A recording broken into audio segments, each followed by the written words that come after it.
뉴스 시작합니다. 김윤수입니다. 여전히 먹통입니다. 국가정보자원관리원 화재 여파가 사흘째 이어지고 있습니다. 정부가 긴급 복구 작업에 착수하긴 했지만 국가 전산망의 핵심 시스템 그 상당수는 아직 멈춰 있습니다. 중앙부처와 지자체, 공공기관 서비스 업무가 차질을 빚으면서 당장 내일 월요일 민원 대란이 우려됩니다. 화재 원인 조사가 시작됐는데 일단 리튬 이온 배터리의 사용 기한이 초과된 사실이 확인됐습니다. 현장 취재기자 연결해서 자세한 소식 들어보도록 하겠습니다. 김대욱 기자, 화재 원인 밝혀진 게 있습니까? 네, 오늘 오전부터 시작된 경찰과 소방의 합동 감식은 조금 전 끝났습니다. 6시간 반 정도 진행됐는데 특히 화재 원인으로 지목된 리튬 이온 배터리 관리에 문제가 없었는지 집중 조사한 것으로 알려졌습니다. 현장 감식을 통해서 증거물을 신속히 확보, 감정 의뢰를 하였고요. 오늘은 정확한 화재 원인을 규명하기 위해서 시설 내부에 대한 광범위한 합동 감식을. 일단 리튬 배터리가 권장 사용 기한을 넘겼다는 사실이 추가로 확인됐습니다. 2014년 8월 납품돼 권장 사용 연한이 10년인데 1년 정도 연한을 넘긴 제품이 사용 중이었던 겁니다. 행정안전부는 정기 점검에서 해당 배터리의 문제점은 발견되지 않았다고 밝혔습니다. 이번 화재는 전산실에서 배터리를 지하로 옮기는 작업 중 발생했죠. 작업 과정에서 과실이 있었을 가능성도 오늘 제기됐습니다. 배터리를 분리하는 과정에서 전동 드릴이 사용된 것으로 전해지는데 이 과정에서 충격이 가해져 화재로 이어진 것 아니냐는 의혹입니다. 사고 사흘째지만 정부 서비스는 여전히 먹통 상태입니다. 화재에 직접 피해를 보지 않은 551개 서비스는 오늘부터 순차 가동한다고 했지만 직접 피해를 본 96개 서비스가 완전 정상화되는 데에는 2주 이상 소요될 거란 전망도 나옵니다. 우체국 금융과 택배 서비스 등 국민 실생활에 밀접한 서비스들입니다. 지금까지 대전 국가정보자원관리원에서 전해드렸습니다. 그래서 도대체 뭐가 안 된다는 거야? 궁금하신 분들 많을 텐데 정확히 뭐보다 콕 집을 수 없을 만큼 광범위합니다. 대표적인 정부 민원 서비스, 정부24 포털부터 안 됩니다.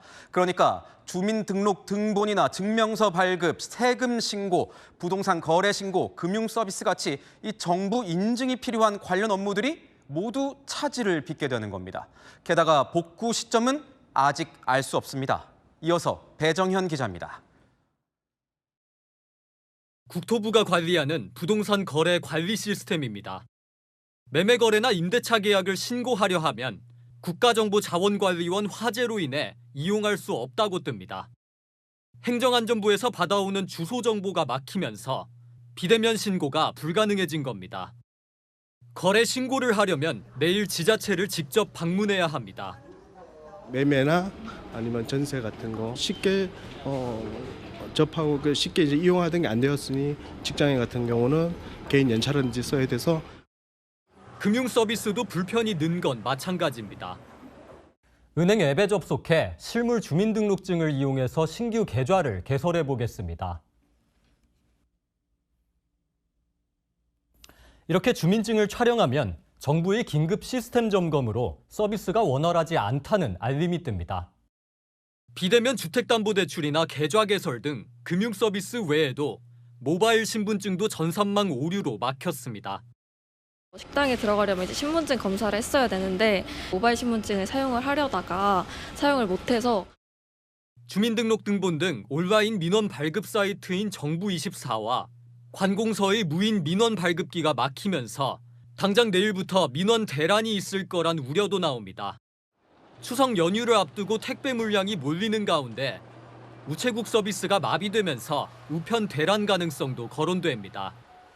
우정사업본부는 우편 서비스의 복구를 위한 점검을 시작했지만 정확한 복구 시점은 아직 밝히지 않았습니다. 채널A 뉴스 배정현입니다. 정치권에선 니탓 공방이 벌어졌습니다. 여권은 지난 정부가 제대로 대비하지 않은 탓이라며 윤석열 정부 책임론을 꺼냈고, 반대로 야권은 이재명 대통령이 보이질 않는다며 40시간의 행적을 밝히라고 했습니다. 조금 전 이 대통령은 국정 책임자로서 송구하다는 뜻을 밝혔습니다. 홍지은 기자의 보도입니다. 국민의힘은 국가정보자원관리원 화재 사태와 관련해 이재명 대통령 책임론을 부각했습니다. 분리 이동을 시키는 그런 것을 매뉴얼을 가지고 이렇게 안 하고 이재명 정부의 실책이라고 하고 싶습니다. 이재명 대통령께서도 이 부분에 대해서 사과를 해야 됩니다. 주진우 국민의힘 의원 또한 이틀째 숨어버린 대통령, 40시간 행적부터 밝히고 국민에게 사과부터 하라며 잇따라 비판글을 올렸습니다. 대통령 과거 발언도 소환해 윤호중 행정안전부 장관의 경질도 요구했습니다. 이번 사태의 책임자인 행안부 장관, 이상민 장관을 즉각 경질하는 게 온당합니다. 대통령께서도 국민들의 피해에 대해서 사과하시는 것이 온당하다 이렇게 생각합니다. 반대로 민주당은 화재 원인을 윤석열 정부 탓으로 돌렸습니다. 그 당시에 정부는 공공기관은 거기서 제외를 했습니다. 그게 결국 오늘의 결과를 빚었다고 생각을 합니다.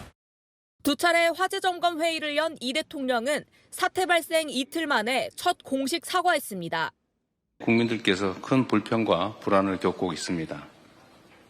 국정의 최고 책임자로서 송구하다는 말씀을 먼저 드립니다. 그러면서 2년이 지나도록 핵심 국가 전산망 보호를 게을리해 막대한 장애를 초래한 거 아닌지 철저한 조사가 필요하다며 전 정부 책임론을 제기했습니다. 채널A 뉴스 홍지은입니다. 고려대학교 임종인 정보보호대학원 명예교수와 함께 이번 사태 짚어보도록 하겠습니다. 어서 오십시오. 안녕하세요. 네. 교수님, 이런 사고에 대비해서 이 자료를 미리 복사를 해서 다른 곳에 저장을 해두는 이 백업 작업을 다 해놨다고 하는데 왜 곧바로 이 백업 서버가 작동을 하질 않은 겁니까? 그게 이제 실제로 이쪽이 안 되면 즉시 페일오버라고 그래서 다른 곳에서 이어받아서 실시간으로 서비스를 해야 되는데 그거 되기 위해서는 단순한 데이터 이중화뿐만 아니라 시스템 이중화를 해야 됩니다. 시스템 이중화 안 됐기 때문에 2022년에 카카오 같은 경우에도 127시간 동안 지장이 있었던 거거든요. 그러니까 그걸 하기 위해서는 여러 가지 스토리지라든지 네트워크라든지 서버뿐만 아니라 관리 및 운영할 수 있는 거고 실제로 데이터를 불러와서 운영할 수 있는 그런 게 필요한데 그런 부분이 전혀 안 돼 있었기 때문에 데이터가 광주에 있지만 그것을 운영할 수가 없는 겁니다. 그런 장비나 시설 같은 게 제대로 지금 총체적으로 좀 구비가 안 돼 있었기 때문에 백업 서버가 있어도 곧바로 작동이 되지 않은 거죠. 그렇죠. 말로만 이중화했다고 그러고 실질적 이중화 안 돼 있었던 겁니다. 그런데 백업된 것을 바로 이렇게 작동시킬 수 있도록 방금 말씀하신 그 시스템 구축이라는 게 그렇게 어려운 겁니까? 그게 실질적으로는 이제 물리적으로도 서버, 스토리지, 그다음에 네트워크도 해야 되고 그다음에 관리 운영도 해야 되고 실제 무슨 뭐가 잘못됐는지 모니터링도 하고 문제가 생기면 즉시 이쪽으로 보낼 수 있는 여러 관리 도구가 있어야 되기 때문에 인력도 들겠네요. 그리고 예산도 많이 들고 인력도 들고 그렇기 때문에 쉽지 않은 겁니다. 근데 민간 쪽은 하고 있죠. 그렇군요. 말씀하신 게 돈도 많이 들고 실제로 계속 업데이트를 시켜줘야 하니까 그거와 관련된 그걸 관리할 수 있는 인력도 필요한데 제대로 그 관리가 되지 않은 것 같다. 고쳐야 될 부분인 것 같다. 이렇게 지적을 주셨습니다. 정부는 3시간 내 복구를 공언한 바가 있습니다. 그런데 왜 안 된 겁니까? 그러니까 정부가 얘기하는 3시간 내 복구는 일반적으로 약간 지장 그 정도지 이런 재난재해에 대해서는 생각하지 않았던 것 같습니다. 그러니까 3시간도 사실 느려요. 다른 나라에서는 거의 특히 민간 같은 경우에는 AWS나 우리 네이버 같은 거의 실시간으로 액티브화 하는데 실시간으로 이어받아서 계속 서비스를 하고 있는데 3시간도 늦는데 이번에는 며칠이 걸리는 거 아닙니까? 화재 위험성이 큰 리튬 이온 배터리가 이렇게 중요한 데이터 보관소에 있어도 되는 것이냐 뭐 이런 지적도 나오거든요. 어떻게 보세요? 그 리튬 이온 배터리는 뭐 여러 가지 이제 화재 위험성에도 불구하고 지금으로서는 가장 충전 효율성도 좋고 그다음에 빠르게 충전이 되고 수명도 길어요. 그렇기 때문에 최근에 뭐 나트륨 이온이라든지 몇 가지 대안이 있지만 현실적으로는 가장 좋은 거기 때문에 이걸 많이 쓰고 있고요. 이런 위험성이 있기 때문에 평소에 시나리오를 세워서 만약 화재가 나면 어떻게 진화하고 빨리 복구할 것이냐 이거에 대한 여러 가지 훈련들을 민간기업은 하고 있는데 정부는 그걸 안 했던 거죠. 위험 대책을 미리 세워놨어야 된다 이런 건데 예. 배터리 분리 작업 도중에 들어보니까 전동 드릴을 썼다 이런 얘기가 있습니다. 혹시 이것도 적절했는지 한번 여쭤보고 그거는 싶어요. 말이 안 되죠. 리튬이온 배터리는 충격에 굉장히 약하거든요. 그렇기 때문에 그런 것은 절대 해서는 안 된 일인데 그걸 했다는 얘기는 거기 규칙, 프로토콜을 진짜 위반한 사례입니다. 혹시 이번 사태가 사이버 공격 같은 이 국가 안보 측면에도 좀 문제가 될 수 있습니까? 그러니까 우리나라의 어떤 취약점을 그대로 드러낸 거죠. 한국은 IT 강국이라면서 실시간으로 복구도 못한다고? 그러면 이것은 이번에는 화제지만 만약에 북한 같은 우리 적대 세력이 사이버 공격을 해가지고 그 안에 있는 여러 가지 라우터라든지 스위치 같은 설비를 악성 코드를 감염시켜 놓았다. 그런 경우에는 원인도 발견 못하고 며칠 동안 멈추게 되면 국가 전체 기능이 마비되는 겁니다. 그렇군요. 3년 전에도 뭐 아까 말씀하셨던 카카오 먹통 사태 이런 게 있었습니다. 그런데 이걸 겪고도 정부는 좀 안일했던 거 아니냐 이런 지적 나와요. 그렇죠. 카카오는 그 당시 왜 우리는 실패했는가 해서 심층 보고서를 내놨고 그리고 그 다음인 23년에 우리 행정전산망 그 원인도 몰라요. 네. 그래서 사고가 나가지고 그 당시도 며칠 동안 제대로 정보 서비스가 안 됐거든요. 그런 걸 겪으면서도 정부가 사실은 이걸 안 했기 때문에 꼭 이번 정부보다도 이 누적된 결과입니다. 그래서 이번에 이걸 타산지석으로 삼아서 다시는 이런 일이 없어야 되고 한 말씀만 더 붙이면 AI로 지금 넘어가고 있지 않습니까? AI 정부에서는 이런 일이 있으면 훨씬 피해가 커질 겁니다. 네, 그렇군요. 이번 사태를 어떻게 처리할지도 좀 잘 지켜봐야 될 것 같습니다. 지금까지 임종인 교수였습니다. 고맙습니다. 고맙습니다. 강대강 대치가 이어지고 있는 정치권 소식으로 이어가겠습니다. 이진숙 방송통신위원장이 국회에서 기자회견을 열었습니다. 어제 민주당 주도로 통과된 방송미디어통신위원회 설치법은 자신을 내쫓기 위한 표적 입법이라면서 헌법 소원을 예고했습니다. 이에 여권은 이제 그만 자연인으로 돌아가서 반성하라고 했습니다. 조민기 기자의 보도입니다. 방송미디어통신위원회의 설치 및 운영에 관한 법률안 대안은 가결되었음을 선포합니다. 이른바 방통위 폐지법이 국회 문턱을 넘은 바로 다음 날 여권 과방위원들과 이진숙 방통위원장은 오전부터 회견을 자처해 정반대 해석을 내놨습니다. 사실상 방송을 민노총 노조에게 주는 것입니다. 어쩌면 이재명을 위한 방송 심의를 하게 되지 않을까요? 방송을 정상화하겠다라는 국회의 노력을 민노총 또는 대통령을 위한 방송으로 만들겠다라고 얘기하는 것은 도를 넘은 발언이고요. 이진숙 표적법이란 이 위원장의 주장에 여권은 희생양인 양 포장한다고 비판했습니다. 개딸들에게 추석 귀성 선물을 하려고 충분한 협의 없이 이 법을 통과시킨 거 아닙니까?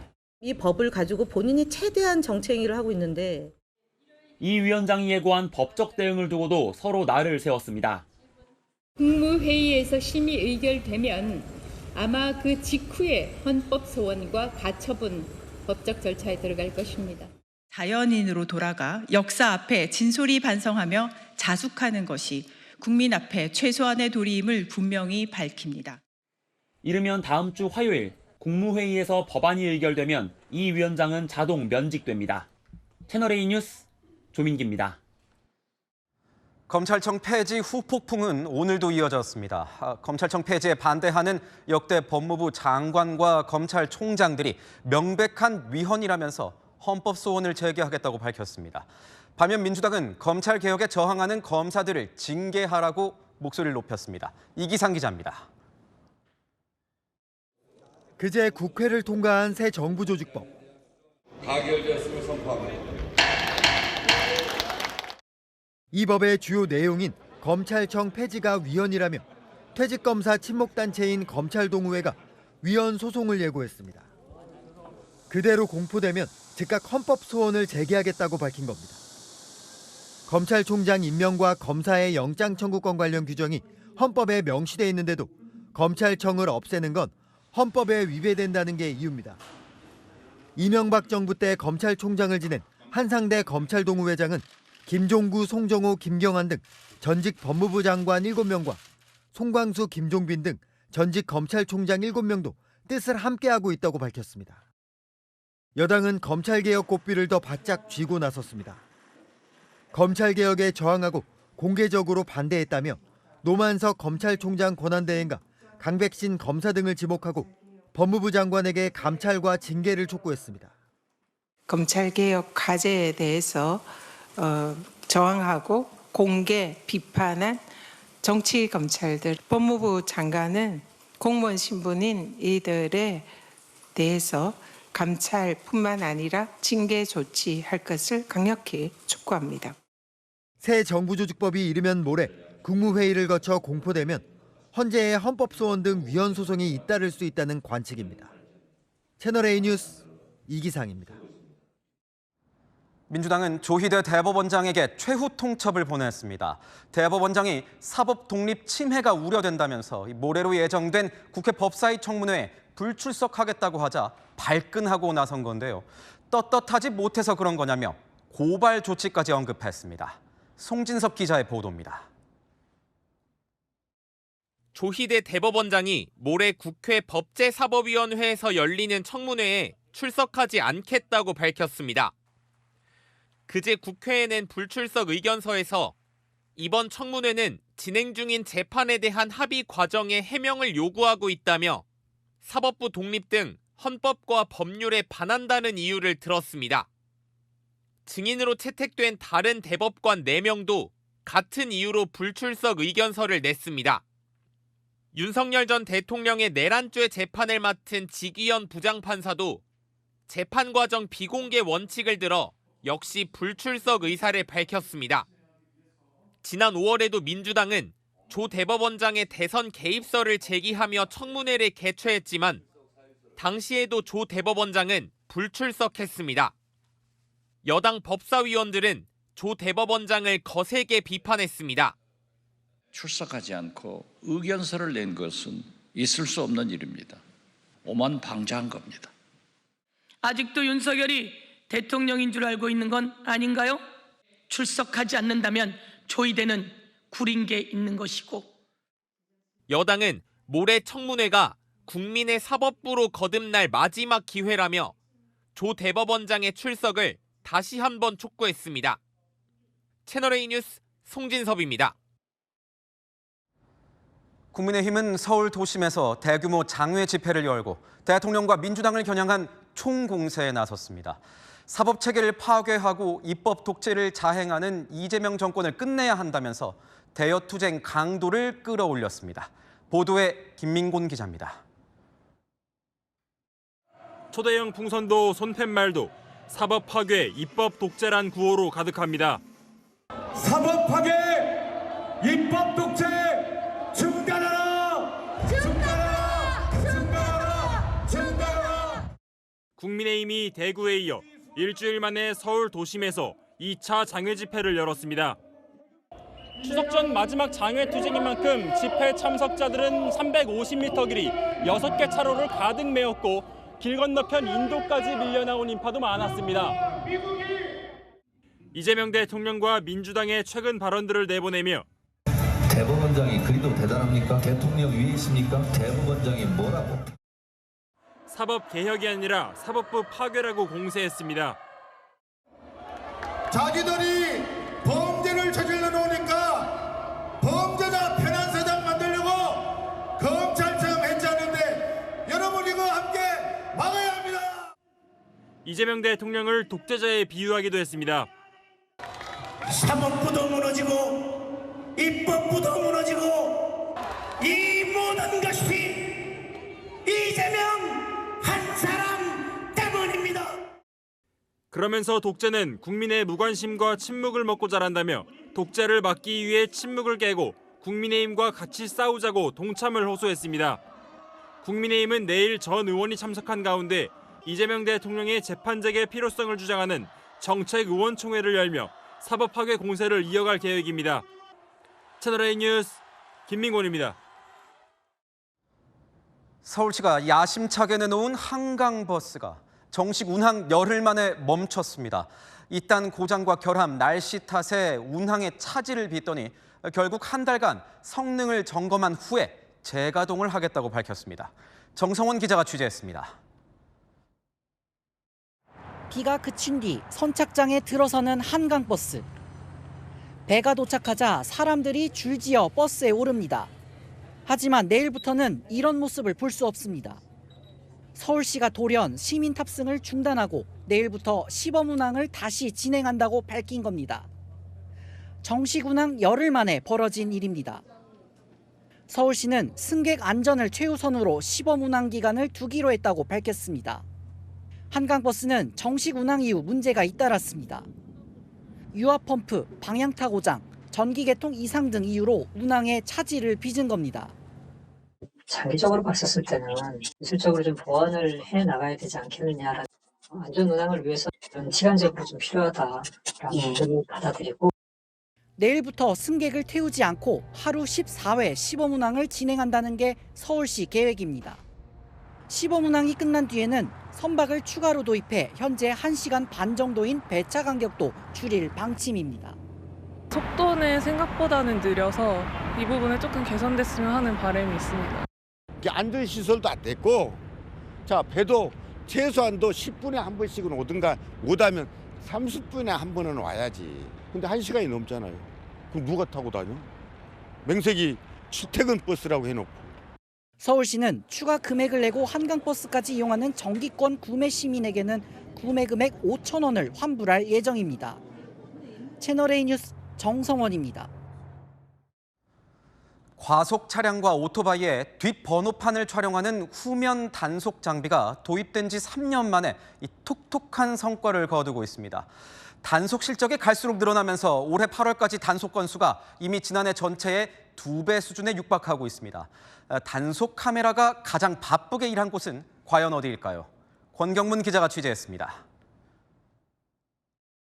서울 중랑구의 편도 4차로 도로. 도로 위에 단속용 카메라가 달려 있습니다. 평범해 보이지만 후면 단속용입니다.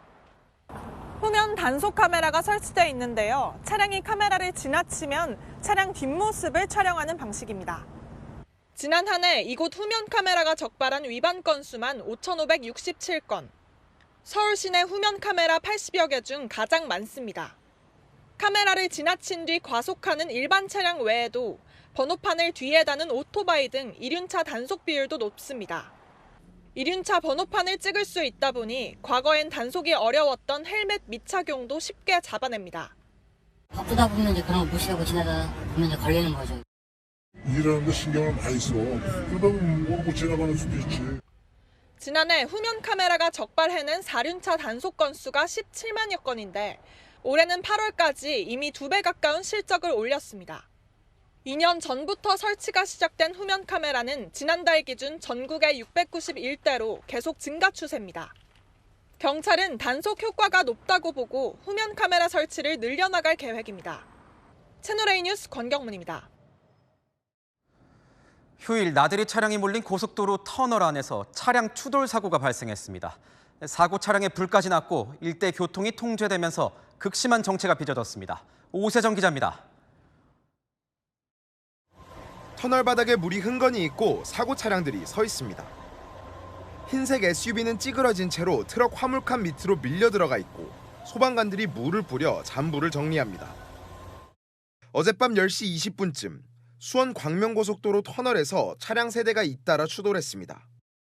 사고 충격으로 발생한 화재는 15분 만에 진압됐고 다친 사람도 없었지만 사고 수습 과정에서 도로가 통제되면서 일대는 극심한 정체를 빚었습니다.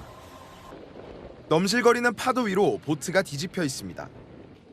해경 경비함과 어선이 다가가 물에 빠진 사람들에게 밧줄을 던져 구조에 나섰습니다.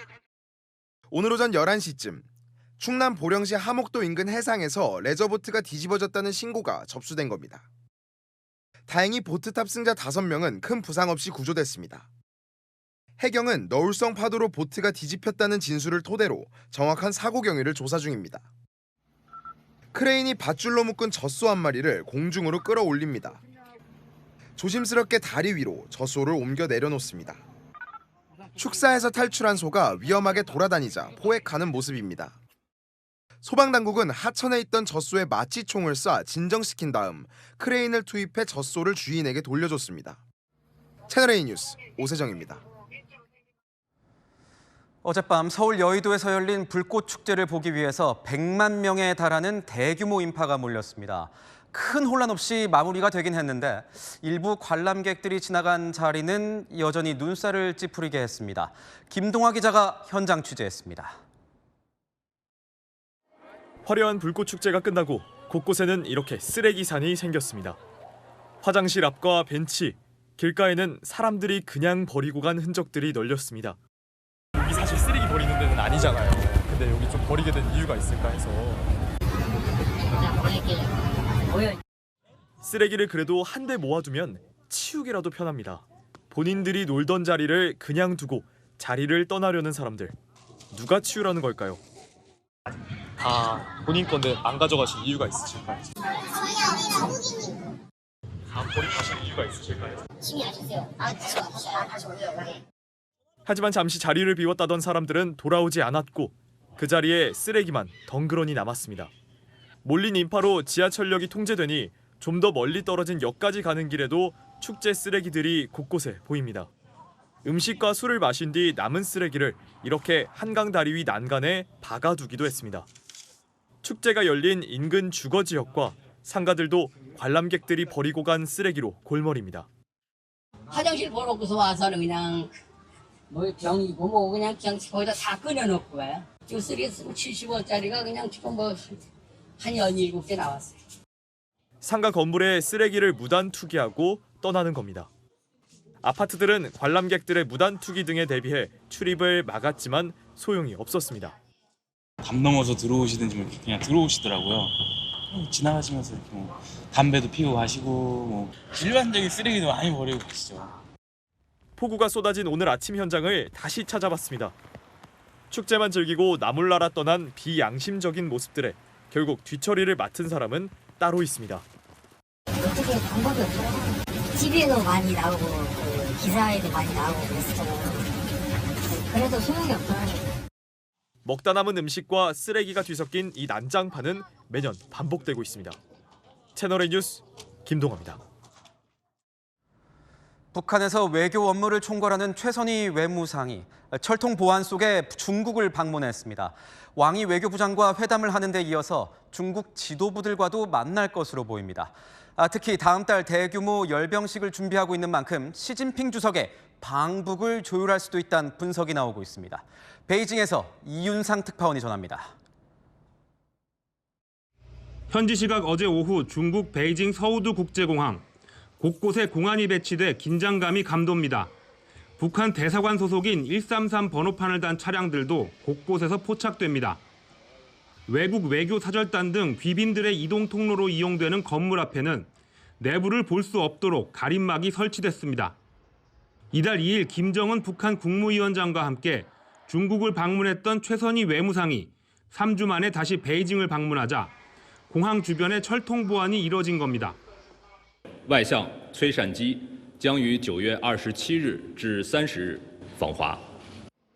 최 외무상은 외부 노출을 피하려는 듯 고려항공 정기편 대신 특별 편성된 항공편을 이용해 이날 오후 6시쯤 공항에 도착한 것으로 알려졌습니다. 도착 직후 최 외무상과 일행은 주중 북한 대사관으로 향했는데 북한 대사관 인근에서 중국 오성홍기와 북한 인공기를 나란히 단 이들의 차량이 카메라에 포착되기도 했습니다.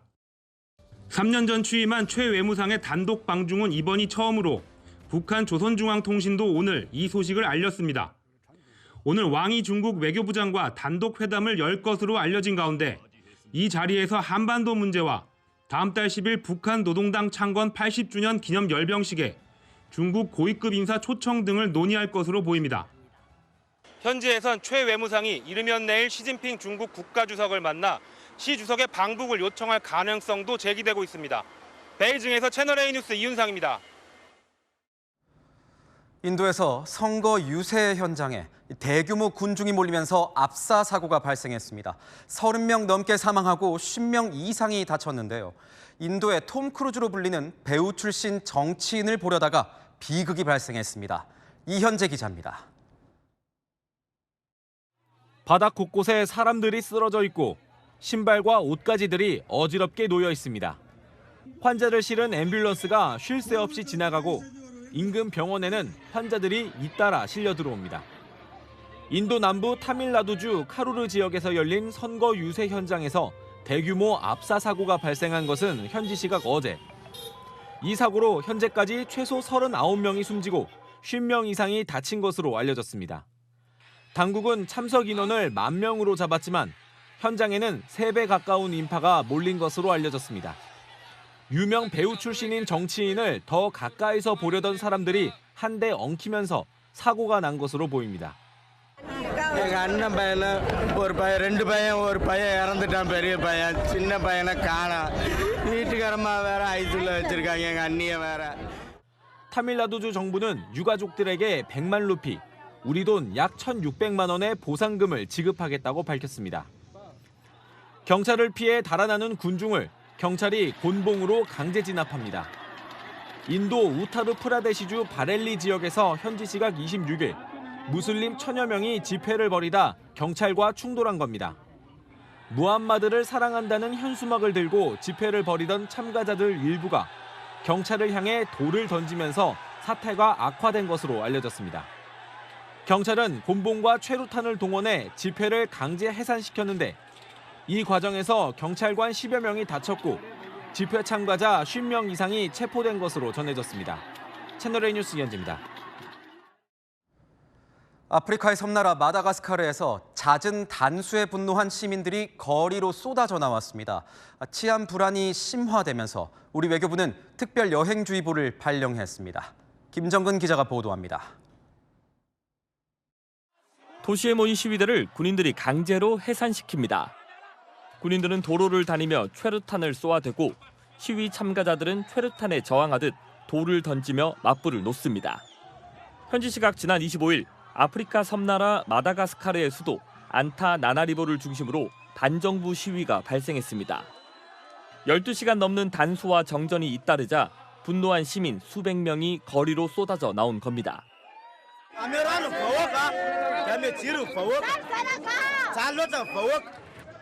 이번 시위로 친정부 성향 정치인 3명의 집도 불에 탄 것으로 알려졌습니다.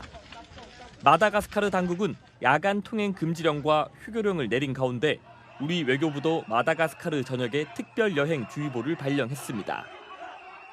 미국 애리조나주 피닉스 스카이 하버 국제공항. 바닥에서 물이 역류해 폭포처럼 쏟아집니다. 하늘에선 굵은 빗방울이 쉴 새 없이 쏟아지고 집 앞 도로엔 물이 빠르게 흘러갑니다. 현지 시각 그제 미국 애리조나주 일대에 폭우가 내려 최소 4명이 목숨을 잃은 걸로 알려졌습니다. Today, I declared a state of emergency in Gila County. 특히 피닉스 지역에선 그제 하루 동안 41.6mm의 비가 내렸는데 이 지역의 1일 강수량으론 7년 만에 최대치입니다. 당국은 주민들에게 외출 자제를 권고했습니다. 채널A 뉴스 김정근입니다. 자, 이런 소식도 들어왔습니다. 이집트 출신 레슬러가 입으로 밧줄을 물고 무려 700톤짜리 선박을 끄는 괴력을 선보였습니다. 직접 한번 보시죠. 허준원 기자입니다. 버고의 남성이 힘겹게 뒤로 걸어갑니다. 이집트 레슬러인 아슈라프 마우루스입니다. 그가 물고 있는 줄은 바다 위 선박과 이어져 있습니다. 선박의 무게는 무려 700톤. 오로지 치아의 힘으로 15m를 당겼습니다. 기네스 신기록은 2018년에 세워진 614톤. 이번 기록을 기네스 측에 전달해 신기록 인증을 받을 예정입니다. كان سحبوا في 2018 سحب لمدة 15 متر هو موضوع صعب جدا المفروض يبقى 5 متر. 주택 주변을 돌아다니는 북극곰들. 마치 제 집인 양 편안하게 들어가 있습니다. 드론을 발견하자 펄쩍 뛰는가 하면 입을 크게 벌려 위협도 해봅니다. 이곳은 구소련 시절 세워진 기상 관측소인데 소련이 붕괴된 1990년대에 폐쇄를 했습니다. 사람들이 사라지자 북극곰들이 그 자리를 차지한 겁니다. 현재 4마리가 넘는 북극곰이 이곳을 거처로 사용하는 걸로 파악됐습니다. 채널A 뉴스 허준원입니다. 카메라 앞에서 담담히 인터뷰를 이어가는 이 남성 때문에 미국 전역이 충격에 빠졌습니다. 자신이 부모를 살해한 뒤 암매장했다고 자백을 한 건데요. 스튜디오를 나선 직후에 경찰에 체포됐습니다. 워싱턴에서 최주연 특파원이 전합니다. 뉴스에 출연해 인터뷰 중인 50대 남성. 복장은 반팔 티셔츠와 반바지 차림으로 가벼워 보이지만 내용은 섬뜩합니다. What did you do to your parents? I did my duty to my parents. 그러던 중 부모를 살해했다고 시인합니다. They knew that this was it for them, that they were perishing at your hand. Yes, and it was so quick from my father my hand, and from my mother a rope. 미국 수사당국은 남성의 부모가 행방이 묘연한데도 연금을 받고 있다는 제보를 받고 수사 중이었습니다. 특히 인터뷰 전날 이 남성의 집에서 시체 2구가 발견됐는데 남성은 방송국에 재발로 찾아와 범행을 자백한 겁니다. 남성은 방송 출연 직후 밖에서 대기 중이던 경찰과 마주쳤는데 마치 기다렸다는 듯 차에 엎드려 체포에 응합니다. 수갑이 채워진 채 연행되는 순간에도 카메라를 쳐다보며 인사까지 하는 여유를 보였습니다. 경찰은 남성을 살인죄로 기소했습니다. 현지 언론들은 부모 간병에 지쳐 존속살인을 저질렀을 것으로 보는 가운데 MBC 방송은 이웃을 인용해 믿기 힘든 범행을 저지르고도 태연하게 말하는 모습이 사이코패스를 연상케 했다고 전했습니다. 워싱턴에서 채널A 뉴스 최주연입니다. 얼마 전 카카오톡이 업데이트를 한 이후에 반응이 심상치 않습니다. 카톡만의 정체성이 사라졌다면서 악평이 쏟아지고 있는데요. 오죽하면 업그레이드 이전 버전으로 되돌려달라는 요구가 속출하고 있습니다. 오은선 기자의 보도입니다. 새로 업데이트된 카카오톡 친구 탭 화면입니다. SNS 화면처럼 친구가 새로 올린 프로필 사진이 크게 보입니다. 화면을 내리니 광고 영상과 쇼폼 영상들도 나옵니다. 친구 목록만 보여주던 이전과는 확연히 다릅니다. 업데이트 직후부터 사생활이 과도하게 노출되고 광고가 크게 늘어났다는 이용자들의 불만이 쏟아졌습니다. 10년 전 사진이 올라오거나 원치 않는 이들의 일상이 공유된다는 겁니다. 평소에 제가 친하지 않았던 사람들 소식도 보게 돼가지고 불편해졌던 것 같아요. 카카오톡은 업무적으로도 그렇고 좀 친근하지 않은 사람들이 있다 보니까.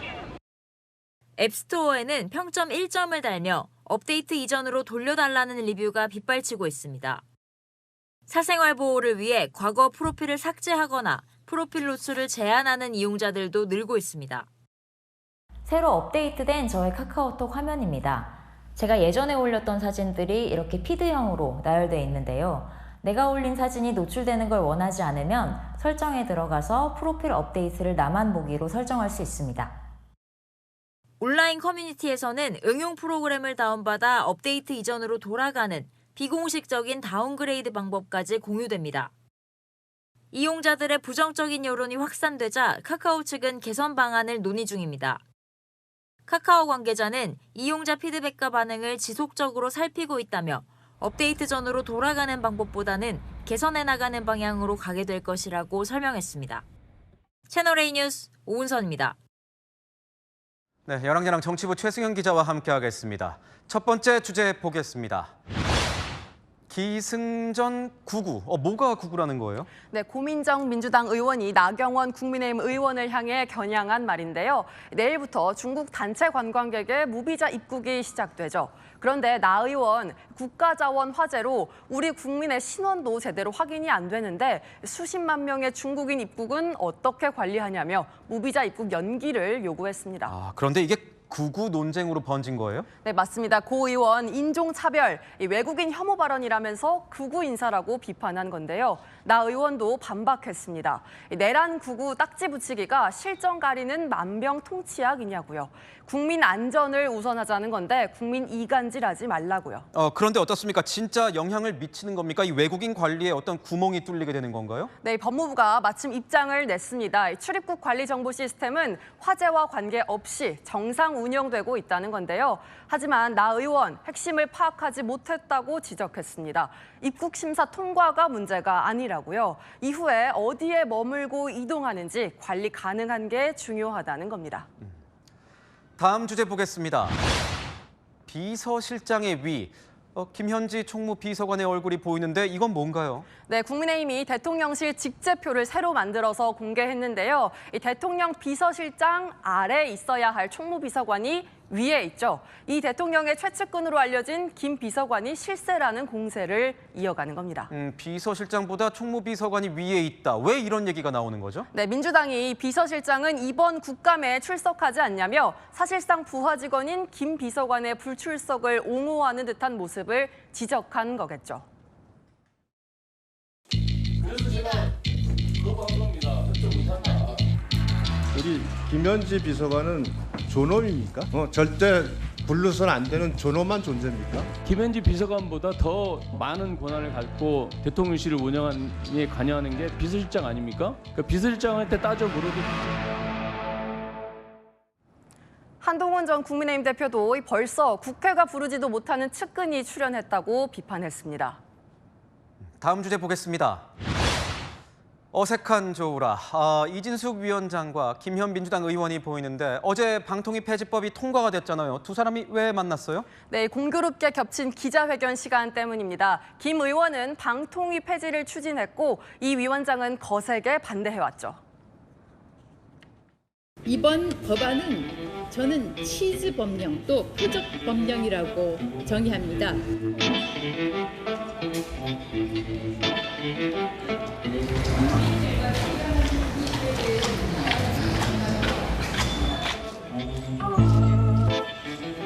왜 치즈 법령입니까?